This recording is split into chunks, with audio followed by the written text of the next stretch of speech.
नमस्कार दोस्तों, आप सभी का मेरे YouTube चैनल भारत की बात सबका साथ में स्वागत है। दोस्तों, आज जो मैं चैनल शुरू कर रहा हूँ ये उसका इंट्रोडक्टरी एपिसोड है। ये चैनल का उद्देश्य किसी भी प्रकार का पॉलिटिक्स करना या फिर किसी भी प्रकार की गलत बातें फैलाना नहीं है। इसका एक ही सोलली पर्पस है कि हम भारत की बात करेंगे। दोस्तों, जो हम आज बात करेंगे उसमें हम भारत की ख्यातियों के बारे में बात करेंगे।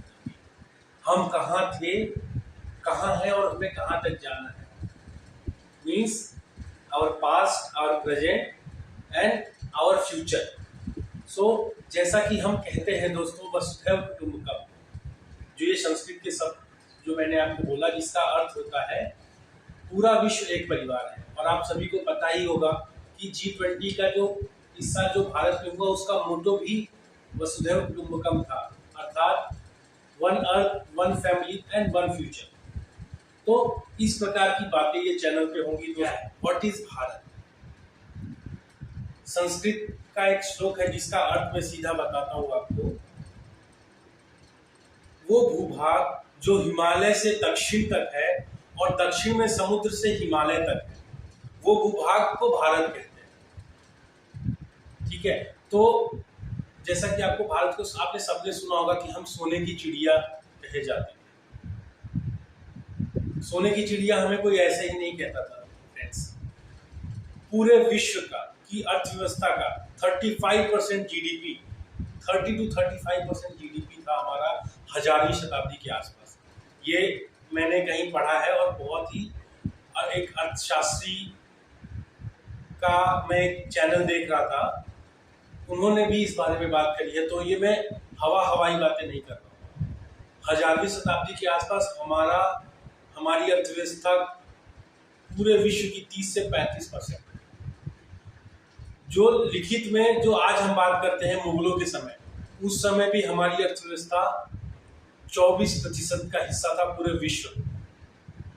लेकिन जब 16वीं शताब्दी के बाद अंग्रेज आए 17वीं शताब्दी में, और जब वो हमें छोड़ कर गए, तो आपको पता है हमारी अर्थव्यवस्था क्या कंट्रीब्यूशन था वर्ल्ड में? It was just 4.2%। जैसा कि मैंने आपको बोला कि हम वर्तमान के साथ साथ भविष्य की भी बात करें, क्योंकि भूत की ऑलरेडी मैंने मतलब पास्ट की बात करी। अभी इस as on date today we are at 15%, 15% पे हम पूरी विश्व की अर्थव्यवस्था। आप समझिए कि 1600 सेंचुरीज में जो था, जो मैंने आपको बताया 24% हमारी विश्व की अर्थव्यवस्था का 24% कॉन्ट्रीब्यूशन था। उस समय हमारा जो जीडीपी था, पर कैपिटा इनकम, वो 1300 से भी ज्यादा का था। जो कि जितने भी आपके दुनिया के देश जो सबसे अधिक धनवान है, जैसे अमेरिका हो गया, चीन हो गया, उन सबसे ज्यादा थी। और मैं आपको मजे की बात एक और बताता हूँ, हमारी आज की अर्थव्यवस्था जो पर कैपिटा इनकम है जीडीपी का, वो भी करीब 1300 के आसपास ही है। मतलब सोचिए 4 शताब्दियां बीत गई और हम अब जाकर के वहां पहुंचे। पर कैपिटा इनकम के मामले में अगर हम 35% की बात करें या 24% कॉन्ट्रीब्यूशन टू द वर्ल्ड की बात करें, तो हमारा विश्व में और देशों से कहीं ज्यादा पर कैपिटा इनकम होगा।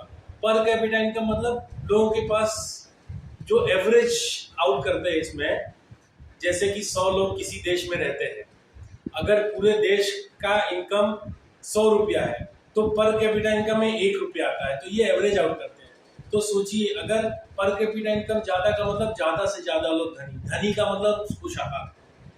तो इस सेंस में मैं आपको ये समझाने की कोशिश किया कि पर कैपिटा इनकम हमारा कितना हुआ करता था आज इतने सालों में, क्योंकि हम गुलामी में रहे, मुगलों की गुलामी किए, अंग्रेजों के गुलाम रहे, तो यहाँ तक हम पहुंचे हैं। लोग कहते हैं अंग्रेजों की वजह से हम सब भी बन गए।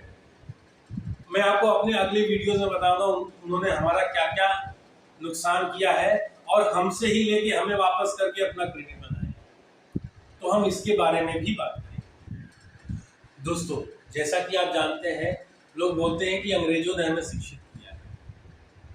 मैं आपको सभी की जानकारी के लिए बता देता हूँ, हमारे यहाँ तक्षशिला यूनिवर्सिटी यानी कि तक्षशिला विश्वविद्यालय, नालंदा विश्वविद्यालय तब हुआ करता था जब उनको एजुकेशन का मतलब भी पता नहीं था गोरों को।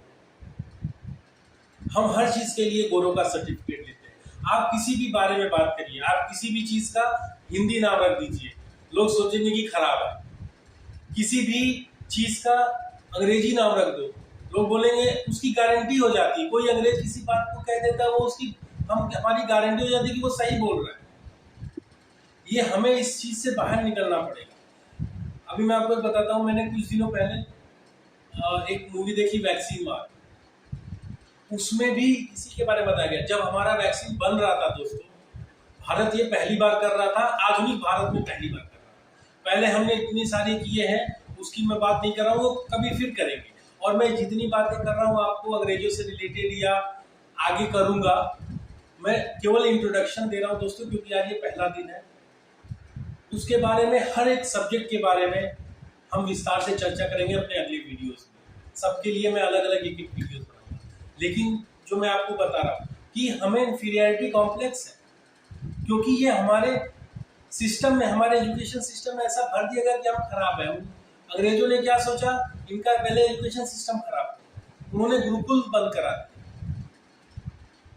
मुगलों ने क्या सोचा, हमारे यूनिवर्सिटीज के लाइब्रेरीज जला दी। तो दोस्तों हमारे साथ, हमारा पूरी तरीके से हमारी सांस्कृतिक विरासत को इन्होंने समाप्त करने की कोशिश की। लेकिन मैं फिर से बोलूंगा, पूरी दुनिया की सभ्यता खत्म हो गई, लेकिन भारत की सभ्यता और संस्कृति अभी भी काफी हद तक इंटैक्ट है। हमारे ऊपर लोगों ने, हम लोगों के गुलाम रहे, लोगों ने हमें प्रताड़ित किया, हमें कन्वर्ट किया अलग अलग धर्मों में। लेकिन फिर भी भारत की संस्कृति सभ्यता, हम उसको काफी हद तक संजो के रखे हैं। और मैं आशा करूंगा कि हम इसमें और आगे बढ़े। इसमें जो हमने त्रुटियां हुई हैं, जो हमें गलतियां हुई हैं, उसका बहुत सुधार किया है। दोस्तों भारत में लगभग दुनिया के सभी धर्म हमने सभी को अपनाया। जो भी कहीं से प्रताड़ित हुआ वो भारत की शरण में आया, हमने उसको शरण दिया। इनके बारे में, इसके बारे में भी मैं आपसे अगले वीडियोस में बात करूंगा। लेकिन मैं आपको ये समझाना चाहता हूँ कि हम दुनिया में सबसे सहिष्णु लोग हैं। हमारे बारे में असहिष्णु और क्या क्या कहा गया है, सनातन को गाली दी जाती है। आप सबको मैं ये भी बताना चाहूंगा कि जो भारत आज बचा हुआ है, इंटैक्ट है, वो केवल सनातनी हिंदुओं की वजह से, या सनातनी सिख या सनातनी जैन की वजह से। हमें गलत गलत तरीके से फंसाया जाता है। यहाँ तक कि हिंदू आतंकवाद की भी बात करते हैं, लेकिन कुछ हुआ नहीं, क्योंकि सत्य की हमेशा जीत होती है, झूठ की हमेशा हार होती है। और कभी भी आपको पता है, भूत से मतलब पास से लेकर के अभी तक की मैं बात बता रहा हूँ, असत्य हमेशा बलवान रहा है, लेकिन फिर भी सत्य जीत की होती है। ये भारत है। भारत में लगभग 780 भाषाएं हैं, इतना डाइवर्स है। 780 भाषाएं, जिसमें से 22 को तो रिकॉग्नाइज भी किया है, ऑफिशियली रिकॉग्नाइज। मैं एक जगह पढ़ रहा था एक दिन की, हर 15 किलोमीटर पे यहाँ की भाषाएं बदलती है। मतलब चाहे वो भले ही एक ही भाषा पर कुछ परिवर्तन जरूर होता है। इतना सब कुछ के बाद भी हम इंटैक्ट है, हम एक हैं। ये है भारत की शक्ति, जो कि हमें दुनिया को दिखाना है और अपने कामों से दिखाना। और यही हम इस वीडियो में या अपने अगले वीडियो में बात करें। दोस्तों मैं आशा करता हूँ कि ये वीडियो और मेरे अगले वीडियो आपके लिए उपयोगी हो, और मैं ऐसे ही अलग अलग विषयों पर, अलग अलग सब्जेक्ट्स पे आपको इंफॉर्मेटिव वीडियो बना के लाता रहता हूँ। आपका मेरे चैनल पे आने के लिए बहुत बहुत शुक्रिया, धन्यवाद।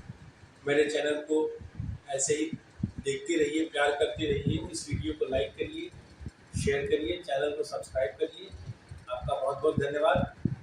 जय हिंद, भारत माता की।